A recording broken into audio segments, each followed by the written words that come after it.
So when we consider the physical examination of the child complaining of vomiting, so what are the common things that we need to concentrate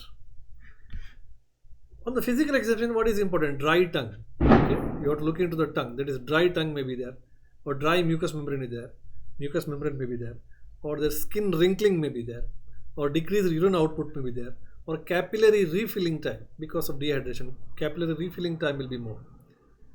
And suppose if there is child is having peritonitis, then we know that then there will be acute abdomen.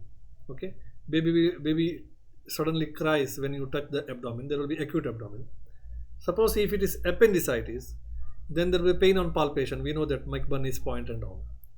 Suppose vomiting is because of electrolyte imbalance, so usually this type of vomiting will be reduced once you correct the electrolyte imbalance.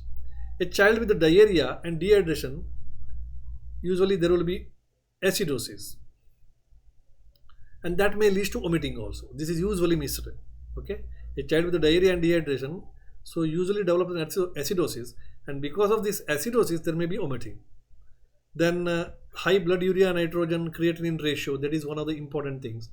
Okay, this suggests some of the possible metabolic problems related to the kidney, leading to a high amount of uric acid, blood urea, and as well as blood urea nitrogen, and as well as creatinine ratio. Now, excess vomiting can cause the alkalosis. Now, this is one important thing. Usually dehydration, diarrhea, usually it goes for acidosis, whereas sometimes the excess vomiting may lead to alkalosis. Okay, this is very important. One of the most common example is pyloric stenosis. In the pyloric stenosis, usually we will have alkalosis.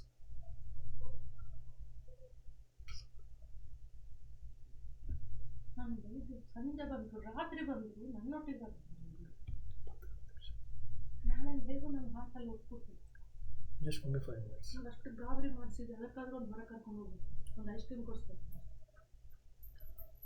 So another is urine analysis is done.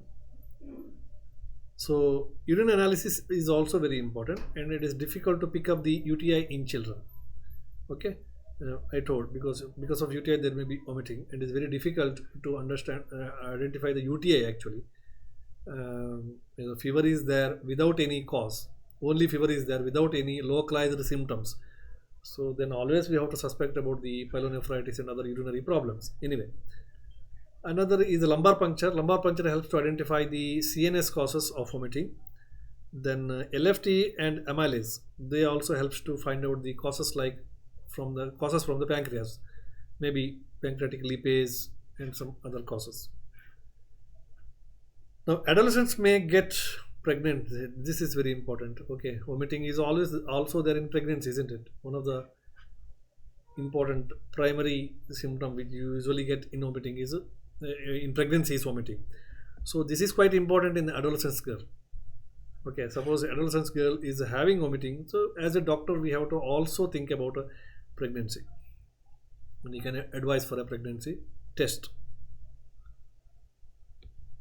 Now look into the approach.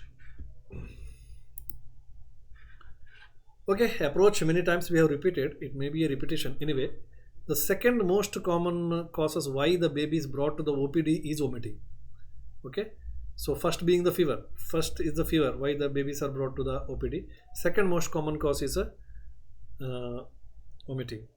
Okay, now when the patient child with vomiting comes, first ask the frequency, how many times. Okay, so that's very important. Number two, type of vomiters. Then ask about the type of vomiters, whether it's food only coming, milk only coming, fluid coming, bile coming, blood coming, or sometimes fecal materials coming. Fecal material may also come through vomiting, like in case of fecal fistula, although it is quite uncommon in children, common in old age maybe, or some of the surgical problems, child undergone some surgery, there may be abnormal formation of the fecal fistulas, etc. Type of vomiters is also very important. It may be simple milk, curdled milk, it may be food, it may be fluid, it may be bile, etc. Now, smell of the vomiters is also important. Jnanendriya parikshas, smell of the vomiting is also important, because certain toxins will have peculiar smell. Okay, poisons will have peculiar smells. Now, because toxins and poisons are also one of the most common cause of vomiting. Now we have to see whether the vomiting is associated with the nausea or not. This is very important. If vomiting is associated with the nausea or not. If it is not associated with the nausea, usually the cause is from the CNS. Usually in the GAT causes always the vomiting is associated with the nausea. Okay. Now look at whether the vomiting is projectile or non-projectile. Okay. That means effortful or effortless. Now if the projectile, we know the definitions. Projectile is congenital pyloric stenosis and pancreatitis, and some of the vomiting may be non-projectile. Usually regurgitation will be confused with the vomiting in such conditions. Projectile cause is commonly seen in CNS, and associated with the nausea is also CNS cause. Okay, so now associated with the other symptoms, loose stools may be seen in gastroenteritis, fever in gastrointestinal conditions, then respiratory distress. This may be seen secondary to pneumonia as a post-tissue cough, or high colored urine may be seen in case of UTI, cough may be seen, abdominal pain may be seen. So these we have already covered. Now when you go for the clinical examination, again look for the signs of dehydration, look for the signs of acidosis, electrolyte imbalance, then vital you have to check, then you have to look into the level of consciousness, and also you have to look into the nutritional status, because of a child with the PM coming to you with the complaints of vomiting, so then you have to take more care.